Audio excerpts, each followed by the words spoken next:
So the whole idea here is we want our answer to be in terms of gallons only, which is why this will not help us, because the unit we want to cancel is miles. So how do we get miles in the denominator? We invert, we take the reciprocal. By doing that, as you can see, we get this. 1 gallon was down in the denominator, so now it goes in the numerator.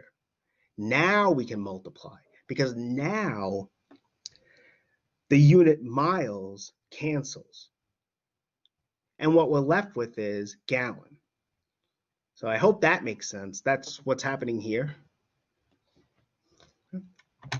But let's see, so we had that. Here's another one. Okay, so here's another example. Let's assume that we can walk, we're able to walk at a rate of 1.5 miles per hour, okay? So we're walking at that rate, nonstop. If we're walking at that rate, how far can I walk for 4 hours nonstop? So if we're walking at this rate, the question is, here, how far am I going to walk for 4 hours? Well, again, we can write this as a rate, right? The 1.5 miles per hour, that's what this is. So we have a fraction here.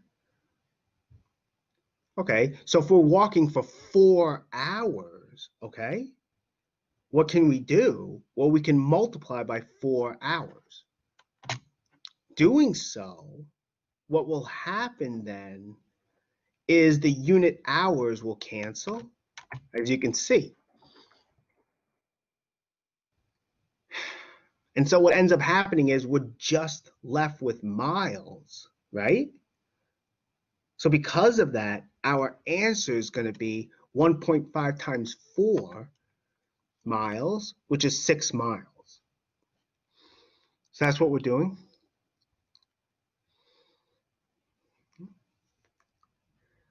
So that's what we have over here.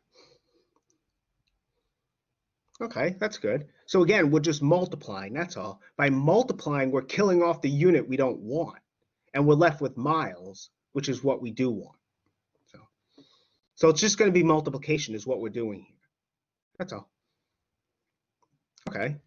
So that's for each, I'm sorry. So for each question, like the denominator, like the 1 hour, and then multiply by the 4 hours, does that always cancel out? Yeah, that's what you want to happen, yeah. Okay. Okay. I hope that makes sense to everyone. I mean, stick at this. I mean, I really do hope that makes sense. I mean, by multiplying, what's going to happen is you're going to cancel out what's in the denominator, that unit. Okay, thank you. You're welcome. Any other questions?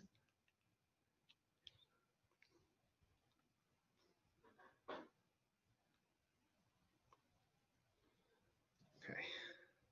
So how long would it take to walk 9 miles then? Well, here you have to be careful. This is what I was trying to say before, because if we just took the original rate here, right, 1.5 miles per hour, okay? Well, if you multiply that by 9, as you can see, that's not going to help us. And that's not going to help us. And why is that? Well, look at the units. I mean, look at those units. That's miles squared per hours. I mean, I don't know what the interpretation of that is.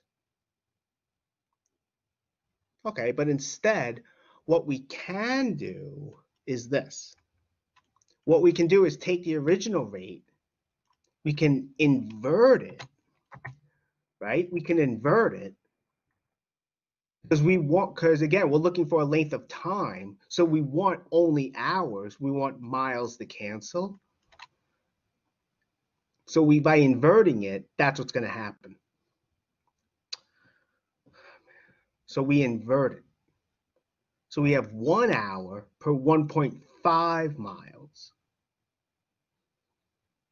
Now we can multiply by 9 miles, and that's good because now the unit miles cancels out, and we're left with just hours, which is length of time. And so we get this. Does that kind of make sense?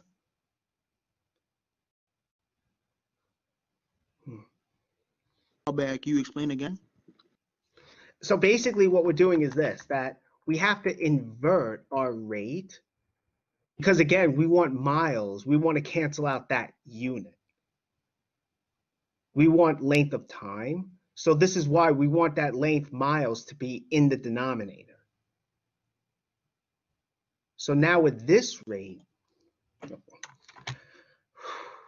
what we do is we multiply, as you can see. And now what happens is these are going to cancel, and we're left with just hours.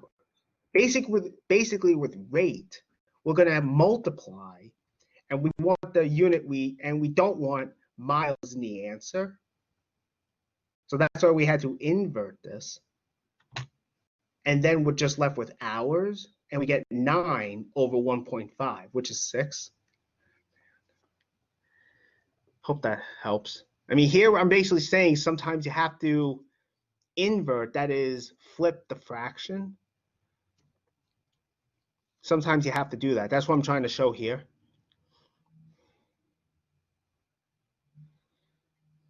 I hope that makes sense. It's really, what? I got you. Okay, awesome. Really hope it makes sense. I mean, all you're doing is you're just multiplying and you want to cancel out the unit that you don't want. That's really all we're doing. It's kind of like when we did unit conversion. Same idea. All right, so yeah, so we did that. All right, now what I'm going to do is I'm going to move on to converting between the systems. I might have to come back to rates in the future. If we do, that's fine. So I want to make sure everyone understands this. But for now, let's just consider this. So we're going to convert between systems, okay?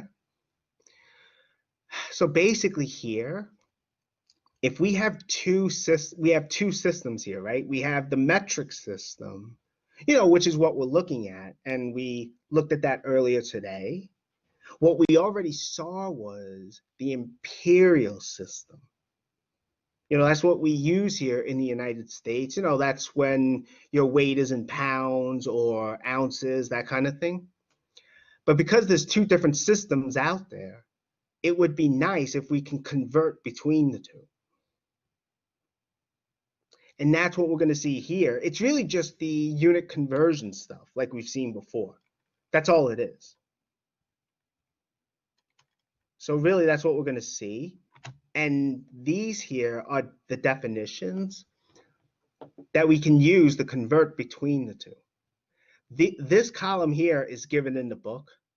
These are actually the definitions, like 1 inch is this many centimeters, 1 foot is this many meters, that kind of thing. But from here, we can get these unit conversions, like so.